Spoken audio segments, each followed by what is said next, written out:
کہا جائے نماز پڑھنے آؤ تو کہتے ہیں کپڑے ٹھیک نہیں، اور کہا جائے کہ آؤ ذرا دعوت پہ چلیں تو کہتے ہیں 1 منٹ ٹھہر میں کپڑے بدل کے آیا۔ نماز کے لیے کہا تو کہتا ٹھیک نہیں، دعوت کے لیے کہا تو کہتا میں ذرا تیاری کر لوں، یوں جانا مناسب نہیں۔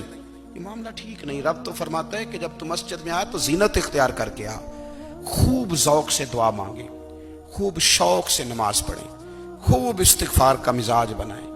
آپ لوگوں کے بیچ رہ کے سکھ حاصل کرنا چاہتے ہیں، لیکن آپ کو پتہ ہے کئی مہینے غار حرا میں رہنا بھی مدینے والے محبوب کا طریقہ ہے۔ مسجد نبی کے اندر دروازہ کھلتا تھا نبی کریم کا، پر گھر کے اندر نفل پڑے نبی پاک، اور حضور فرماتے ہیں کچھ نفل نماز گھر میں بھی پڑھا کرو، گھر کو قبرستان نہ بناؤ۔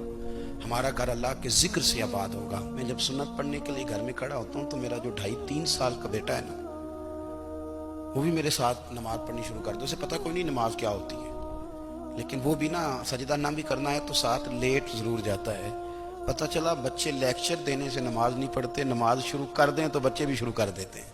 ہم جب پریشان ہوتے ہیں تو لیکچر دیتے ہیں، تو لیکچر تو باہر شاید چل جائے، گھر میں کیسے چلے گا؟ گھر میں تو عمل چلے گا۔